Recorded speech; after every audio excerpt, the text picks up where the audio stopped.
Shalom again, everybody. Ariel Tzadok here from the KosherTorah School, found online at www.koshertorah.com, bringing to you today's daily lesson in the Sefer Yetzirah, lesson number 49 in our series, dedicated, of course, to the health, safety, well-being, and prosperity of everybody around the world, facing the trials, tribulations, and obstacles that we are in our present times. And remember, this entire course is focused to how to transfer, transcend, translate your experiences around you and to recognize the opportunities in every obstacle. And with that being said, we are in chapter 3 and we're going to today begin Mishna Bet, number 2. As we've discussed about the concept, and I emphasize concept, of the three fundamental elemental letters called mommies, mothers.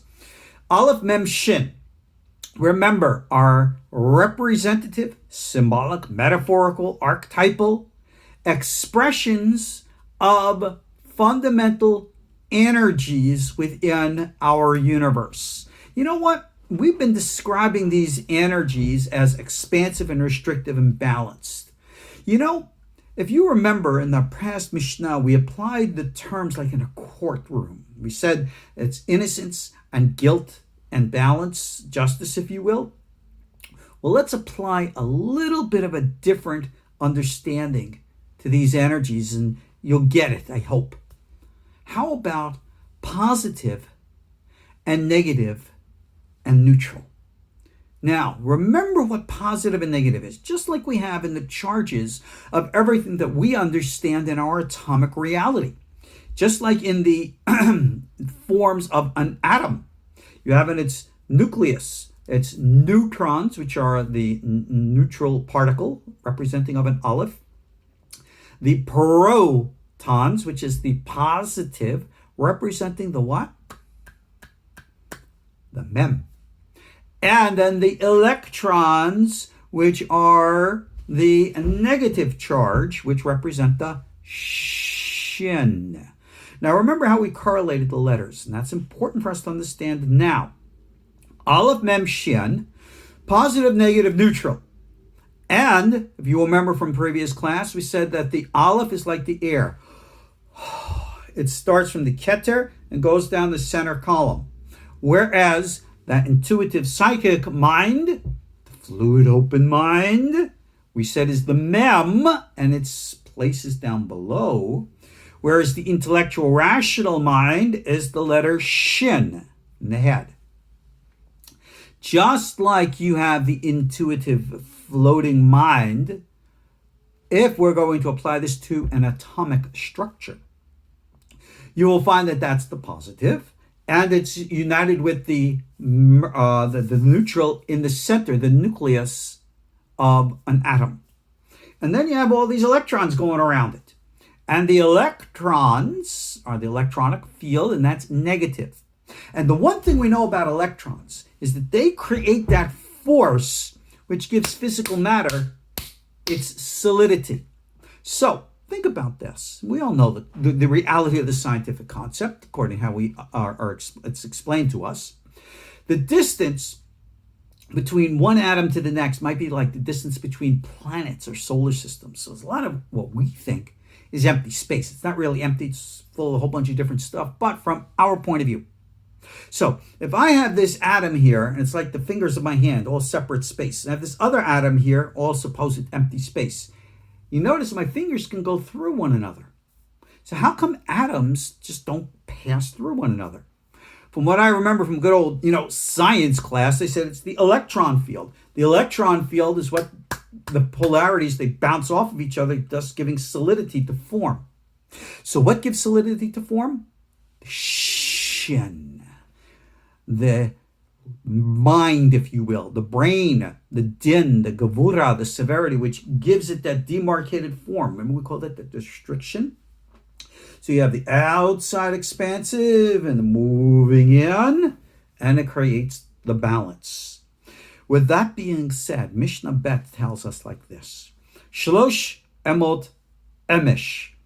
As we said, there are the three foundational mothers. Remember, it doesn't matter what we call these letters. We are giving them from our tradition the associations with the letters Aleph, Mem, Shin.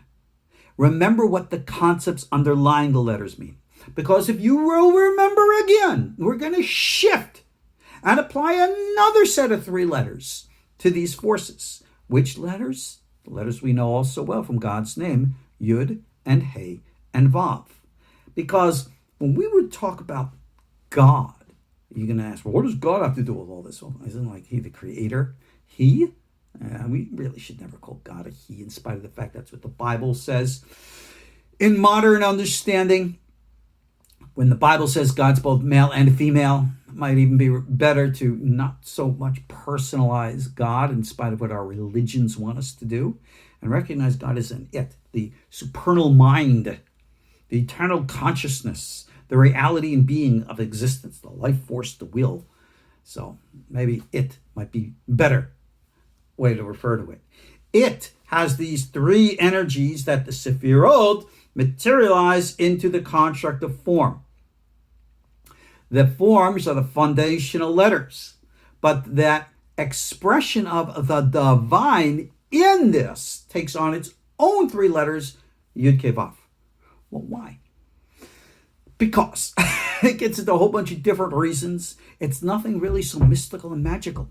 Remember, the holy name of God, Yud Kei Vav Kei, is actually based upon a Hebrew verb, hove, he vav he, which means to be. Take the Yud in front of a root verb and takes the verb from the passive to the active tense. And there you go, God's name, active being. Nothing so mystical and magical about it. But when you understand the concept, remember, I just described to you a vessel.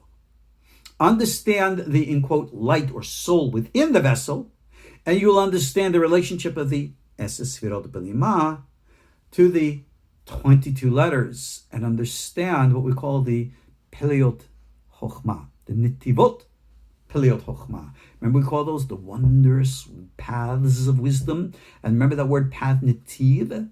And we got the connection there with all the gates, because it's an individual experience which is unique to your personality. Sod Gadol, Mufla Umechusei.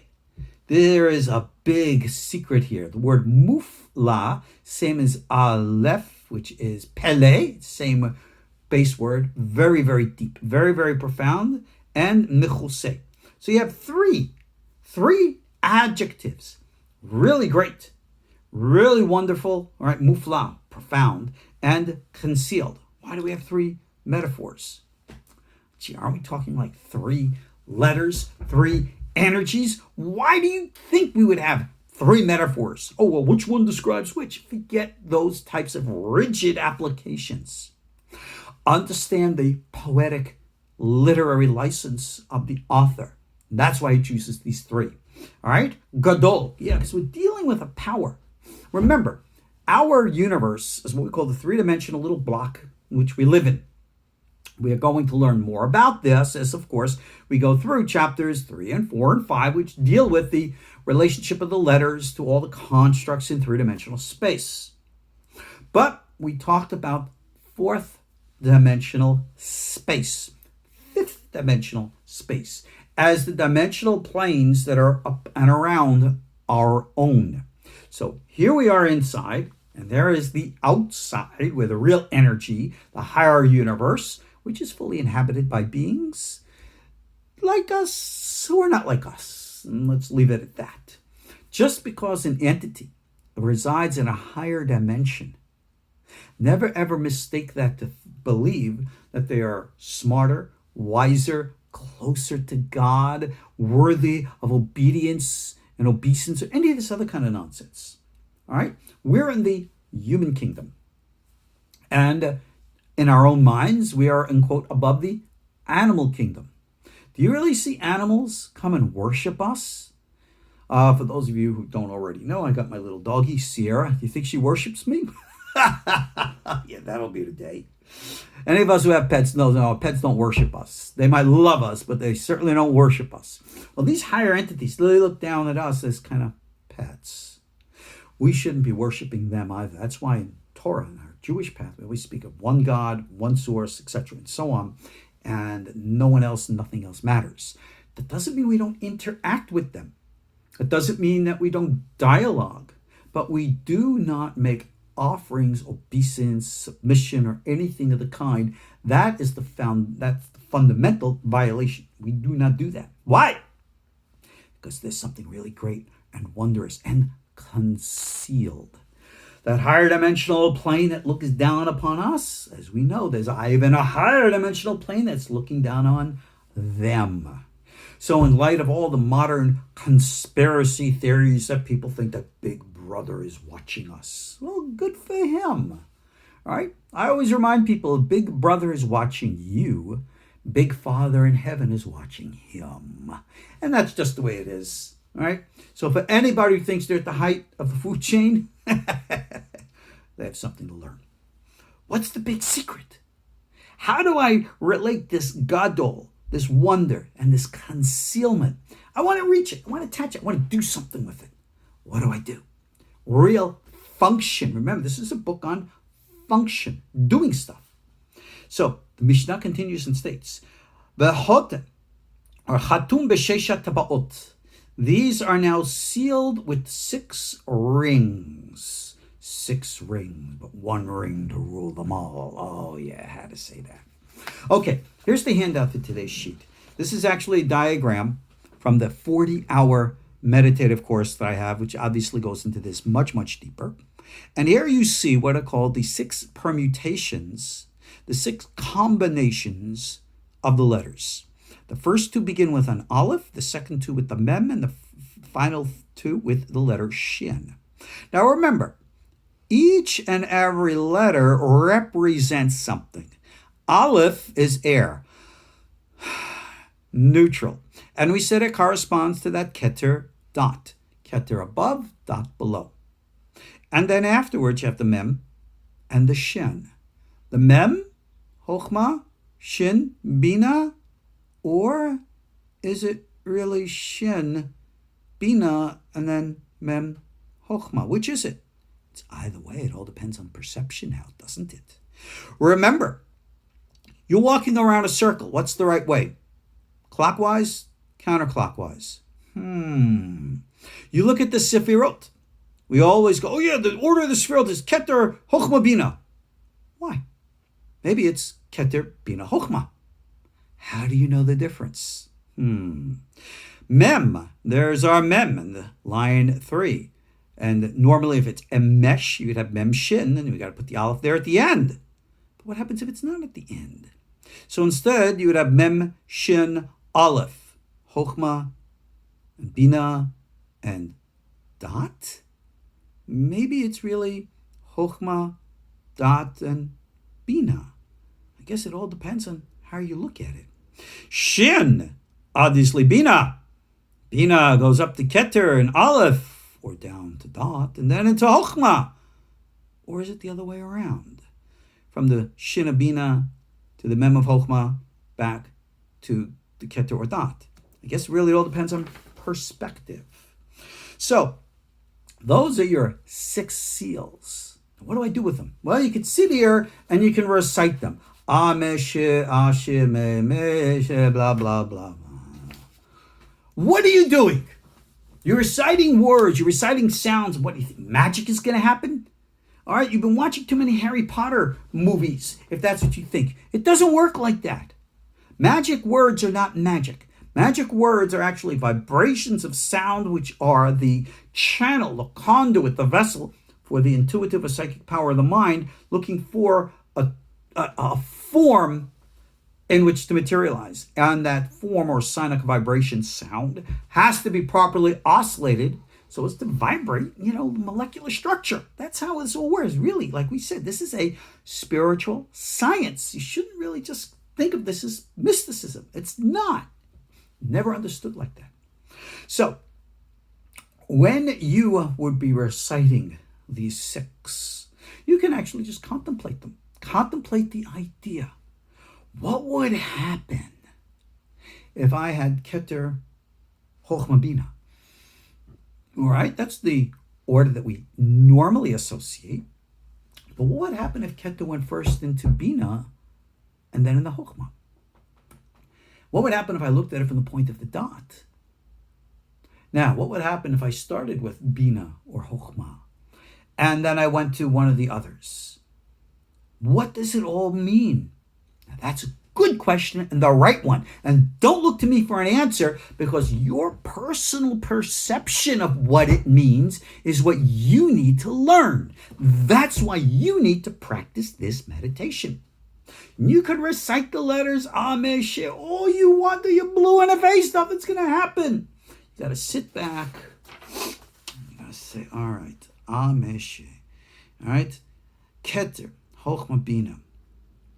Keter, Bina, Chokhmah. Maybe it's dot. What would it mean? What would happen if this power came before that power? How would it change my perception? How would it change my orientation? That's how you have to start thinking. And then this becomes a meditative tool. Yes, you can recite the sounds, but the sounds are a means to an end and not the end in and of themselves. So, hold on a quick second. Stretch over here. This is going to be from our next Mishna. I printed this up already. This is from, again, the deeper course, the 40-hour course in which we deal with all the different letters and permutations and stuff. I'll have this printed up and in a future lesson. I don't know if it to be lesson 50 tomorrow, probably 51 or 52. I'll have this available. But again, I don't explain it as deep in these short lessons as I do in the big one. You want the big ones, you got to take the big one. But anyway, this is what you need to understand. The Mishnah continues. And from these combinations are going to come forth air and water and fire. Remember what air, water, and fire are. We're not talking about physical air. We're not talking about water. Gulp, gulp, gulp. We're not talking about fire. No. We're talking about the fundamental energies that the prima matter materializes. You're expansive. You're restrictive. You're balanced. You're good. You're bad. You're balance. You're light. Your darkness. Your twilight or your sunrise. This is the place of balance. This is why, for example, thought just popped into my mind, so I'll tell you. In our Torah tradition, in spite of having an afternoon prayer, we also have a morning prayer and an evening prayer.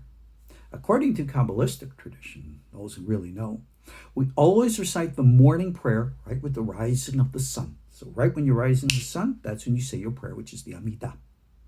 That is an ancient tradition that the Talmud brings down from a group called the Watikin, who most likely were Essenes, tradition brought down with us to this very day. And even though some say you have to pray evening prayers only when it's dark out, we do it right when the sun sets. You will repeat the Kriyat Shema later after dark to fulfill the word of halakha. But this is the balance of energy. You have to get in tune with the natural psychic flow of energy in the universe around us. This is the concept of how it's done. And again, I emphasize it's highly unique expression to your personality. And that's why it says, Umehem noladu avot. From these are born the fathers. All right, avot tolodot, and from the fathers the children. Now, according to Rabbi Chaim Vital, as we'll discuss in tomorrow's class, these avot are the Sefirot of Zer Anpin, which we discussed in our previous class. So again, remember this as we finish up here. We're dealing with fundamental energy forces. They are not just symbolic, theoretical, and doctrinal. This is not religion. This is really science. We're talking about the protons, the neutrons, and the electrons of an atomic field. And we're taking the power of mind and reaching down into the fundamental universal energetic forces and making contact. That is what this is all about. And when you can make that contact, you will be able to manipulate atomic structure through the power of mind and therefore materialize. You will not be able to create atomic structure, but you can move it around, if you will, like pieces on the chessboard or other types of artistic expression. That's Yetzirah. And this is the Sefer Yetzirah. And I am Ariel Tzadok, KosherTorah School, KosherTorah.com. Check out our courses online, and I'll see you next class. Shalom.